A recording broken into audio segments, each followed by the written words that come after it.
Good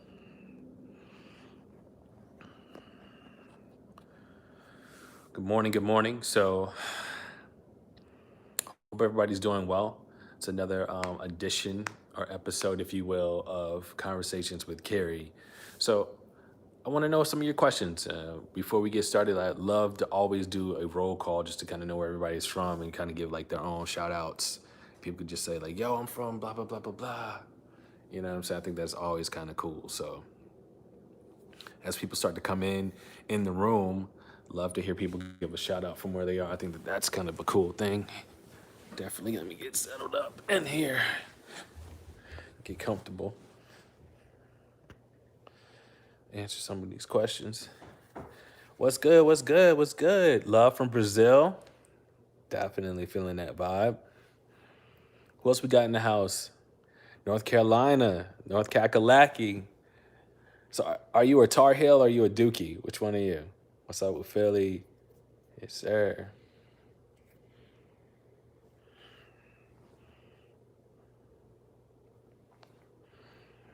Come on in the house. From Santa Cruz. What's up? Neither. Ah, I got you. Singapore. Hey, brother. Love from Houston. That's what's up. The UK, Sheffield.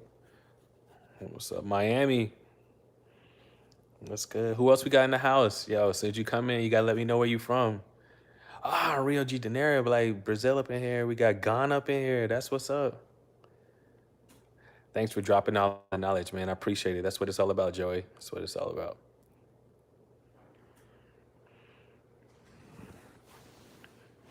Get a few more folks up in the house, up in the heezy for sheezy.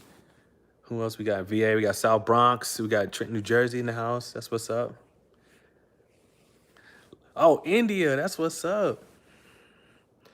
All right, first question. It says, yo, Kerry, what kind of guitar is good for R&B music? I say, I feel like a Strat is universal. So I feel like a Strat is good for R&B. Could you possibly get a neo soul rendition on Pink Matters by Frank Ocean? I'll add it to the list. I'll add it to the list. All right, so for those that are here that are already inside of the room, I want to throw out a reminder, let you guys know that if you haven't already signed up for the 5-day lick challenge, you should definitely do it. It's free. And you'll get emails from me every day showing you different tips on how to create your own licks, because that's something that you're going to have, and that's something that you're going to develop as a guitar player over a period of time. But I want to give you a good foundation so that way you can learn how to do it. So if you haven't already done so, you should probably go ahead and do that, and sign up. It's free. Like I said, it's my 5-day lick challenge. And I've had so many phenomenal people come in already and just tag me in their videos and show me their growth and their depth and stuff that they're learning. So it's like super cool. Don't want you to miss out on that.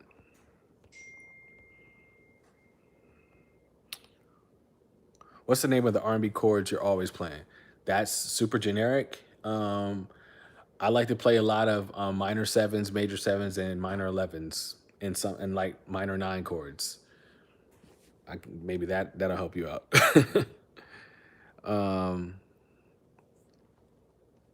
Could you do a lesson on Tramp by Otis Redding?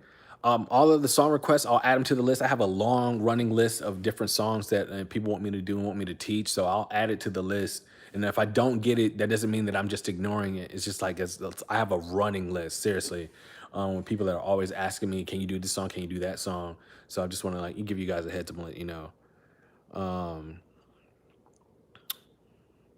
right, it says, do you have any example of singers/songwriters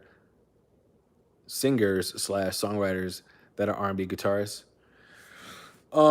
Do I have any examples? I'm trying to think of somebody right now. I don't know. Nothing really comes to mind at the moment. Most people that I know that are singer-songwriters that do R&B kind of play piano.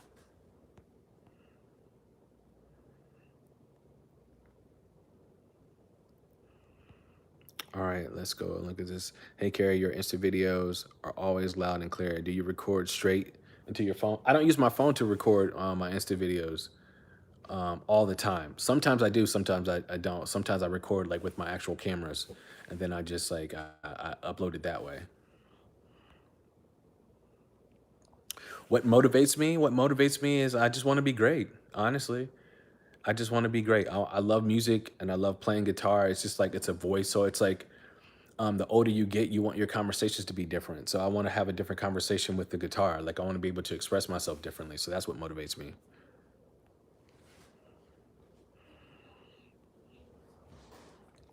Oh, what up, new subscribers? Oh, yeah, let me go ahead and drop this tidbit. If you're brand new to this channel and you have not subscribed, go ahead and subscribe and click the bell to be notified because I hop on here from time to time and sometimes I teach lessons. Not only do I drop a new video and I'll do lives, but I just want you to stay connected. So, like, if you haven't already done so, go ahead and click the bell to be notified. But I want you to subscribe because I don't want you to miss out on anything. So, let's go back. I saw a couple comments and questions. So, okay. I've done lessons on triad chords already, but also if you want to do a more in-depth thing, I encourage you to go to my website, kerryscamp.com. If you're 18 years or younger, ask your parents.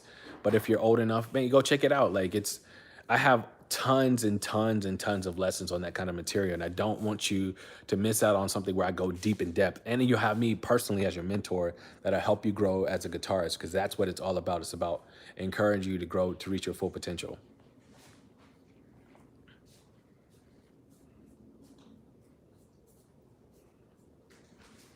Says, how do I use a minor 11? Is when I'm using a minor 11 chord in a progression is I'll just substitute it. Instead of doing a minor 7 chord, I'll use a minor 11 chord. That's how I use it. It's just, if you've seen enough of my videos, especially here on YouTube, you'll see that I use a minor 11 chord a lot of times. I like the, just the softer tone. It says, are G and L guitars good guitars? I don't know because I've personally never played one, so I can't give you any feedback on something that I personally never put my hands on.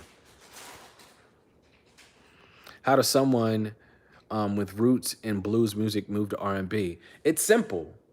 It's all about understanding the genre, understanding the feeling, the approach. So if you got blues, you got good foundation. You got a great foundation for like understanding the chord structure and like the 1-4-5. Now you just got to expand it a little bit beyond the 1-4-5. It's about a feel. So you got a good foundation.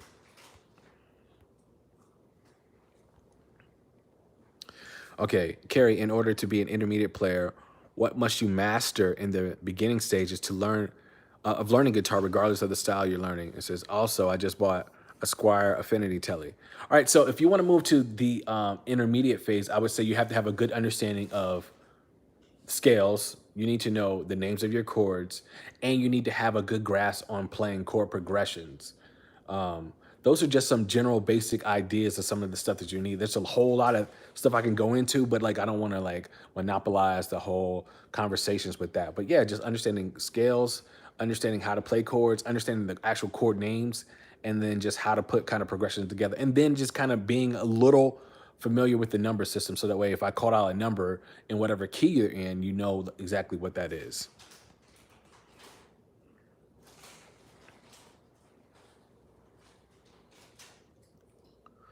What guitar players says what guitars players you like? Oh, what guitar players do I like? I like Sean Hinton. I like Eric Walls. I like Tim Stewart. I like Mark Lettieri. I like Landon Johnson. I like Justice West. I like Agape Jerry. I like JMO. I like myself. Mateus Asado. I like Chris Payton. I like there's so many guitar players, man. I like generally I like a lot of guitar players. I like the guitar players. I believe the name of the band is called Cohen, Chon. I don't know how you pronounce it specifically, but like I like that those guitar players in that band too. Um, says, have you ever had a problem with an artist when you do their song YouTube, like the rights and stuff? Yeah. So usually what happens if I do something like what's a copyright infringement, I can't like do ads on their videos. So like YouTube will say that like, okay, there's a copyright, but if they see that I'm not selling anything, then it's never an issue. Besides the pentatonic scale, what scales are essential for your style? The major scale, you need to know the major scale. That's the foundation. So once you learn the major scale, then you understand how to progress into the number system. And then we use the minor pentatonic as just like a fail safe, right? So there's a lot of things that like people take the minor pentatonic and think it's only a blues scale. And I've shown in various things. That's why the 5 day lick challenge is so important. Um, for if you haven't already signed up, you should definitely sign up for the 5 day lick challenge. It's free. I show you how to dive into the minor pentatonic and pull out different notes and understand how to do phrasing. So it's definitely one of those things that that you should definitely do. Somebody says, "Do you like Mateus Asado?" Yeah, I like Mateus Asado. I met him, matter of fact, years ago when I was playing with Jason Derulo. He was playing for Tori Kelly when we had to do Isles of Malta in for MTV. Yeah, super cool guy. When I started doing the gospel stuff for Tori Kelly, I used to reach out to him and ask him just like, what's the vibe in it, with Tori or whatever. So yeah, he's a super cool dude, super talented.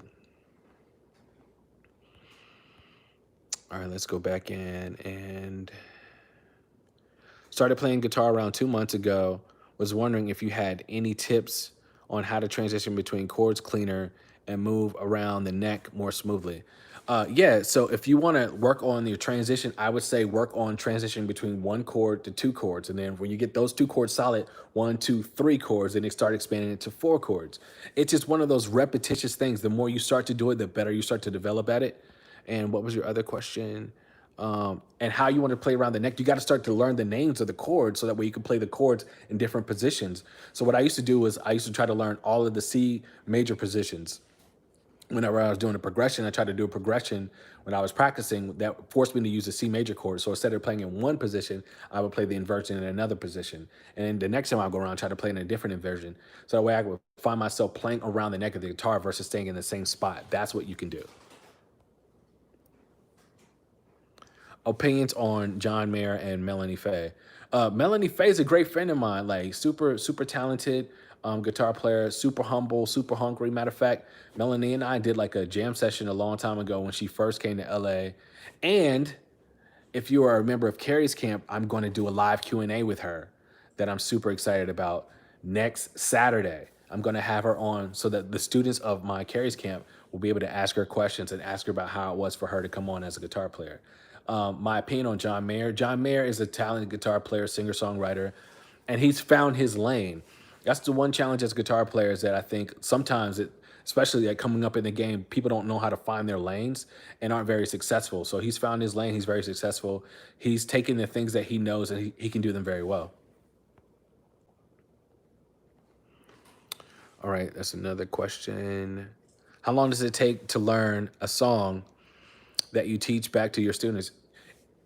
Everybody's at a different level. So what may take a person a day might take another person a week, might take another person 3 days. It's all really about like the time and attention to detail. Now we break it down in such a way that everybody can digest what we're teaching. That's one of the selling points, if you will, that people talk about, that people do testimonies all the time, and literally guitar players around the world. I've had guitarists reach out to me from Spain, from South Africa, from Nigeria, from Australia, from the Philippines, saying the same thing. Like the way that you teach, your approach, you break it down so it doesn't matter if you're at a beginner guitar level or if you're at an advanced level, we can digest it. So that's one of the selling points for what I do as Kerry's Camp. I break it down to a way that like, even if you are not that familiar with guitar, I try to make it in such a way that you can understand it and digest it and redo exactly what I'm teaching you how to do.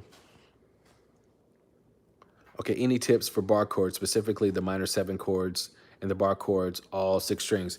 Yeah, so it's one of those things that I tell people a lot of times. If you're having trouble with your bar chords, your action on your guitar may be way too high. So you may want to get your action adjusted. And I don't think it'll be that difficult for you to actually make bar chords once your action is fixed. Let's go back. Says Kerry, when are you doing the PRS SE custom review? I'm torn between that and the Stratocaster. I'm actually going to do the review probably next month. I just moved from LA to Atlanta, so I'm waiting. My things are still in transit, so that's the reason why I have not done it, because I don't have all of my gear in order to do that properly. I don't want to shortchange you guys, give you guys kind of like a half-handed review. Depending on what skill level you are would determine if you should get that or Stratocaster. Now, Stratocaster is a great guitar, but I've been playing it without an amp, just the feel of the guitar. I love it. I love what it can do and what it sounds like. The pickups are really great. It's one of the main reasons why I was excited about it, and I love the price point. So if I were you, you wouldn't go wrong if you got the guitar. You definitely would not go wrong if you got the guitar.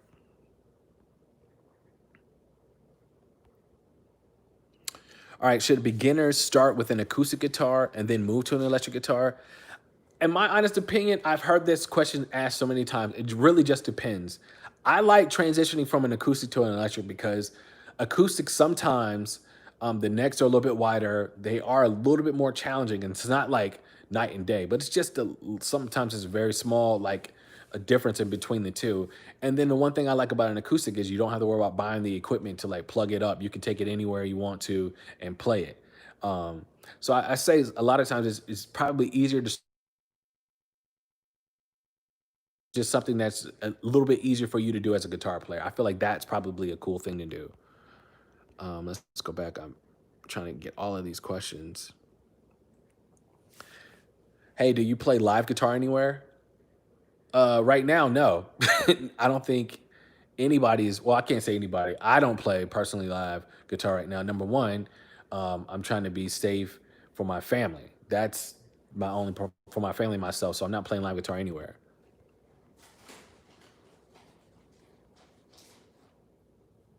It says, how do you get a clean tone with your PRS guitar because the pickups are bright and have an awesome warm, it says, and you have an awesome warm, clean tone. All the PRSs that I have are not bright. The only bright one that I've ever had is a custom 24. And I really did not like it all that much because it was so bright. And when it was bright, I would have to pull back on the tone knob. I would have to kind of darken it up a little bit and then just adjust the amp. But every the other PRs that I've had, that all of them are like really warm. It kind of sits right in the middle. So the only bright ones that I've ever played are like the custom 24s. Everything else is usually kind of a warmer tone.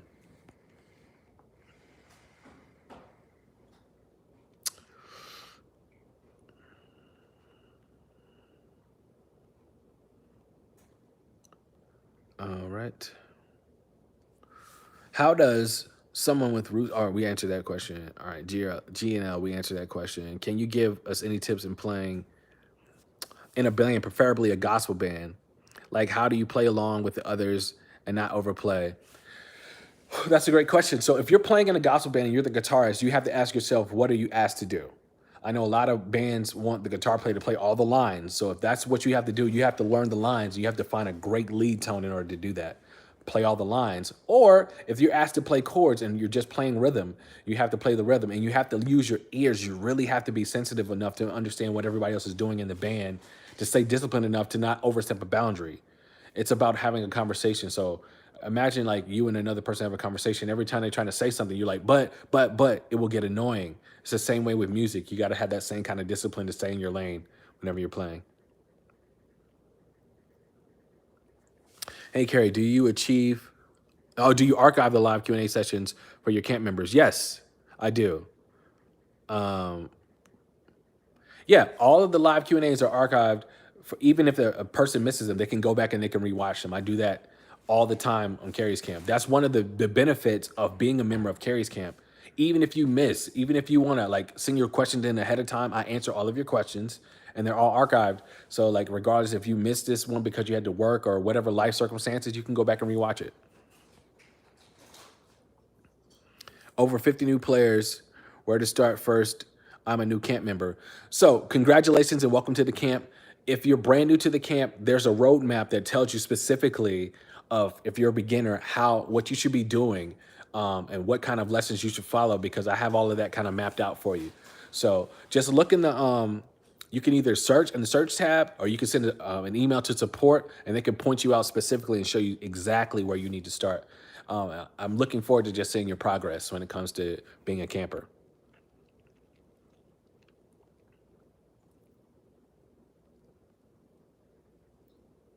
What scales can I use for R&B music? You can use the major scale, and then you can also use the minor pentatonic if you decide you want to solo. Any tips on how to improvise? You should just practice doing it. That's really just it. The more you practice in your own practice setting where you're comfortable, then when you're putting in a situation like that, it's not hard for you to do. What I used to practice doing was like trying to practice like a call and response. If I heard a lyric, I would try to practice making my guitar mimic that lyric. Or if I was soloing, I would try to practice like soloing in the different keys. Find yourself, challenge yourself to play in different keys so that way you're not just only comfortable in one key.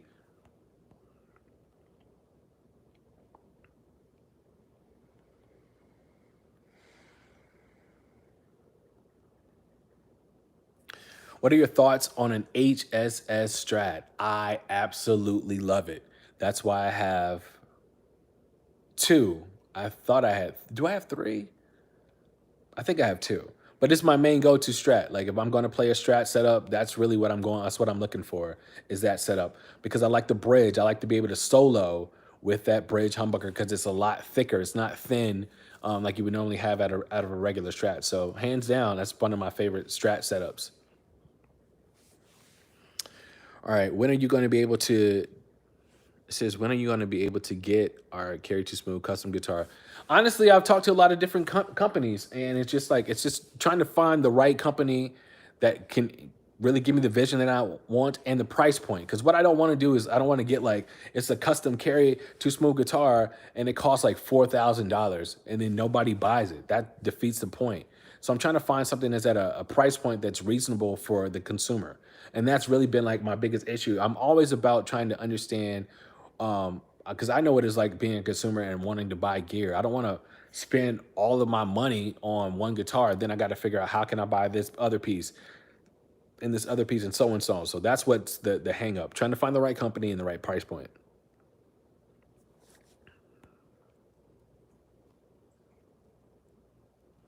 It says, how do I get out of my lead sounding boxed in while playing in a key? It's about phrasing. Everything is about phrasing. Um, the reason why you sound boxed in because you're probably doing the same kind of like shapes or patterns whenever you're doing a scale. You got to find yourself like picking out certain notes in the scale.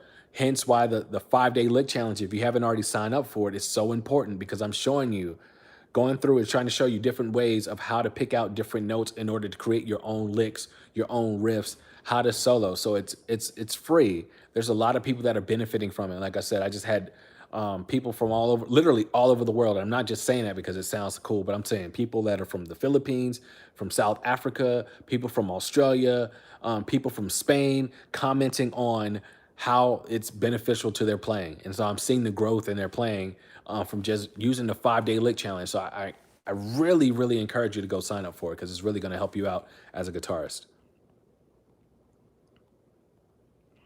Let's go back and look at some more of these other questions. Hi, Kerry. Have you ever tried a Yamaha Pacifica, like the 612 model? If so, how could its tone be compared to the traditional Fender Stratocaster? I've never tried the Yamaha Pacifica, so I honestly don't know. Um, when it comes to guitars, this is one thing that I've learned, like for playing a couple different years. It's not necessarily about the guitar itself; it's about the pickups. So if you get the kind of pickups that you want, you can make a guitar sound more of a stratty kind. Like you've got 60 style pickups. You've got pickups that sound more glassy kind of tone. You got more warm. You got more thin. So it's really about the pickup configuration. Where can I sign up for it again? I have a whole YouTube video. Like, so you got to look into like on the community channel. I have a whole little post that's designated that sign up where you can sign up for the 5-day lick challenge. I can't understand how to use pentatonic minor scales if the key is a G major. E minor pentatonic scale is the scale I must use? Yes. So what do you have to do when it comes to the number system? So understanding whatever key that you're in, the sixth, whatever the sixth note in that scale is your minor pentatonic. So if you're in G major, then the relative minor would be E minor. So that's where you would do your minor pentatonic shapes in order to pick out stuff, in order to learn how to solo or to create riffs. Kind of a rule of thumb that I like to use a lot of times when I'm creating riffs, I like to use the 2 and the 6 in order to give me ideas. Those are kind of like my two go-to places when I'm having like a brain fart. I'm not really thinking, I'm just trying to like play from feeling. I tend to go to the 2 and the 6 to pull out different ideas in order for me to create riffs and solos.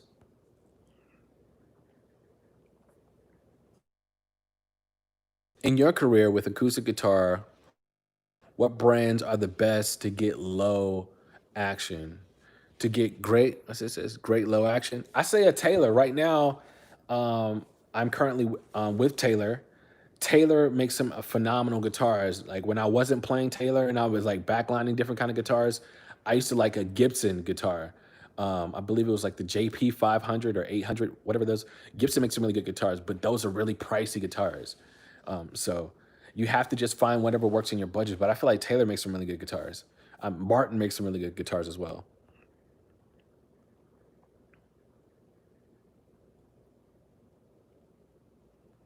Let's go back and read some more of these questions. Have you ever gotten to classical playing guitar? No, I actually have not. The only reason why I have not gotten into classical because it was never like a desire of my heart. A desire of my heart was really to just work on the mastery of perfecting my R&B chops and then my gospel chops and then singer-songwriter stuff and then production and then teaching. So, excuse me, classical was never something that was at the forefront of my mind for me to try to do. Now, do I love when people play it? Oh yeah. But it wasn't something that I was just like drawn to go figure out how to do.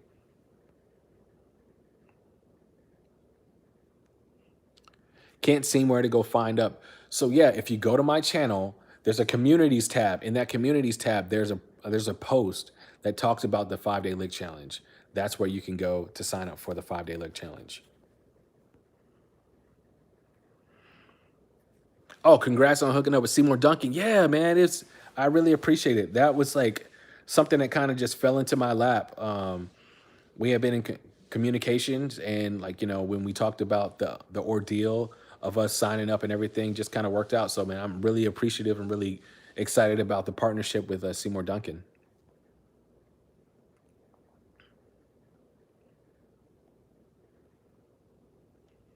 When you record acoustic, do you use a mic or a DI? It just depends on the situation.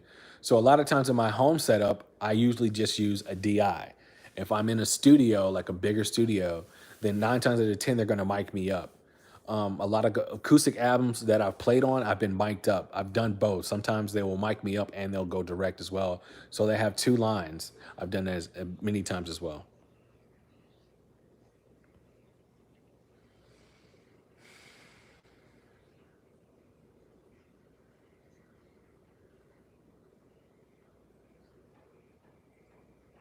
All right, so if you want to sign up for the 5 day lick challenge, if you go look into the communities tab on my YouTube channel, matter of fact, hold on for me 1 second. Can you go to my YouTube channel real quick?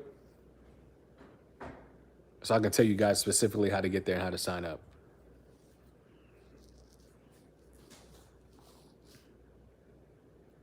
You're on my channel? All right, go to the communities tab. And do you see it in there? So if you want to sign up for the 5 day lick challenge, it's carriescamp.com/challenge. That's the easiest way for you guys to do it. So carriescamp.com/challenge, and it's for the 5 day lick challenge. Again, it's free. It's really going to show you how to break down and how to develop and create your own riffs. It's 5 days of me giving you tips on how to show you how to do it. So it's really a great thing, and it's at all levels. So you don't have to feel intimidated if you're not at an advanced level, intermediate, or beginner. I really tried to make the licks easy so that way you can feel like you can get it, you can grasp it, because we have to build that foundation. If we don't build that foundation right, then you're not going to be successful in creating your own stuff. So it's all about creating a good foundation. So the licks are digestible. They're not over your head. They're not like these phenomenal licks. You just like, oh my God, I can't even do it. I wanted to give people something so that way they can do it and feel like, okay, I can actually attain this goal. All right. What do you think helps in developing your signature voice on a guitar? There are a lot of things that help. You have to hear the melodies that are in your own head. So everybody has different melodies and different phrasings that they like, right? And then you want to just continue to develop those. Once you continue to develop those, you'll find yourself creating your own voice. You may have influences, but you'll find yourself kind of creating your own voice. All right. Um, Do you normally use an amp or preamp with your Helix? I normally use an amp when I'm on stage. And what I do is I use the XL outs on left and right, and then I plug in directly to my amp. So the left and right go to the front of the house, and then the line that's plugged to my amp is mainly for me. I don't have that mic'd up. It's usually for me, so I have the ambiance on stage. How do I know if I'm a beginner for the challenge or an intermediate player? when you get in there and you see that, like, okay, it's about your general knowledge of guitar, right? So if you feel like you can play a little bit, like if you know licks, not just how long you've been having the guitar, but how well you can actually play, articulate what you're trying to say on the guitar instrument, will determine if you're beginner or if you're intermediate.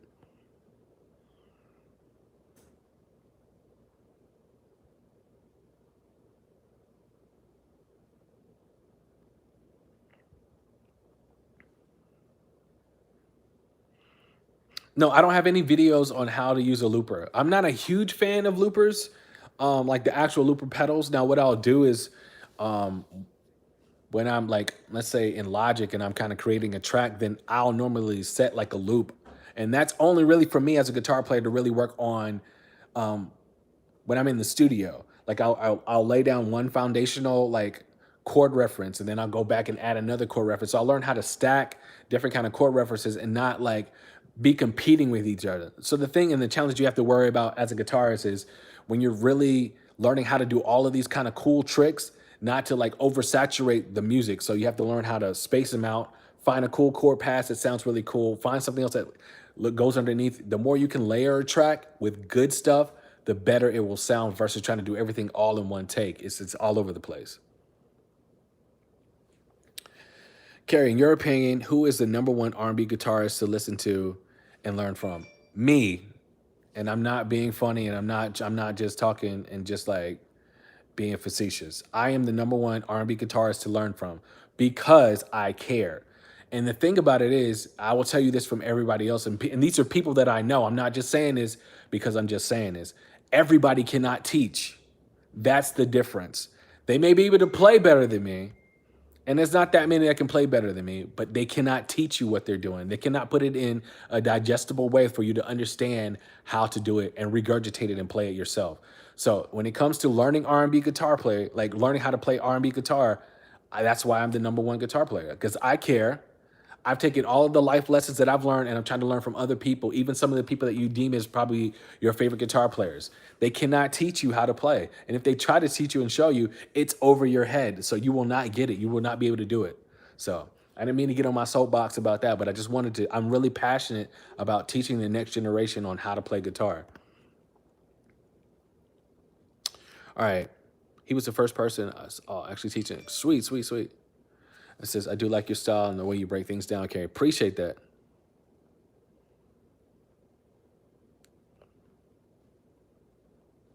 All right, let me go back and answer a few more questions.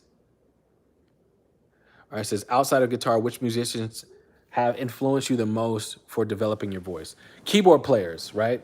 So when I was, this is probably 20, no, it's probably 2007, 2008, 2009. I joined this mega church that was in Birmingham, Alabama, and there was this keyboard player who was phenomenal. And his voicings, I wanted to duplicate on guitar because my guitar playing was very thin. I used to have a lot of producers and a lot of like MDs be like, man, your guitar playing is so thin, man. Like you need to get some more girth to your chords. Because I would play some basic chords and I was just like, because that's all I knew. And so what I did was like, each week I would sit with him and be like, show me how you're getting these voices. I want to learn how to do these chords. And he would show me. He would literally take the time out and spell out the chords. So I learned a lot of stuff from keyboard players because keyboard players play really full. They don't just pad, but they pad and then some they play melody in the hands at the same time. So that's why like when you hear my playing a lot of times, especially when I'm playing acoustic behind an artist and they're like, man, you make it sound so full. You're playing the melody, you're playing the bass, you're doing all. I learned a lot of that stuff from keyboard players. So that's really what I learned how to do. I would love, this says, hey, Kerry, I loved your lesson and get going. Yeah. What would you recommend next? Um, Ushers, you remind me because it's kind of like in the same vein as giving you like three chords and a riff. So I would say like working on Usher's song, You Remind Me. Do you remind me of that girl? And I want to. That's a perfect song. If you love the ideal Get Gone, then Usher, You Remind Me is another good song to kind of transition to really learn how to do that. All right. Well, I'm gonna get ready to sign out, man. I love you guys. You guys have a great Saturday. I want to say again, if you have not already signed up for the 5-day lick challenge, you should definitely go do that. And I'm not just saying it just because, oh, I'm just trying to promote or whatever. I've seen a lot of people learn and develop, and I've seen even you guys asking questions on how do you do your own riffs, how do you do your own licks. This is how you do it. This is how you get a good foundation. So it's carriescamp.com backslash what's the thing Challenge. backslash challenge. Okay, I'm telling you, if you guys go and do that, it's really going to make a huge difference in getting the foundation in order for you to learn how to do these different riffs. So I hope you guys have a great Saturday. I love you guys, and remember, if you have not already subscribed and sign up, hit the notification bell. You should go ahead and do so because I don't want you to miss out on the heat that we always do, because I'm on here time to time again dropping nuggets, doing different lessons. All right. Y'all have a great one. Y'all stay safe. And what's the next thing I wanted to tell you? What's the other tip that I want you to stay diligent to the chorus? Like, I know playing guitar sometimes can feel super challenging. It's okay. Like, literally just take it in small doses. And if you take it in small doses, you'll be able to do it. All right. You guys have a great one.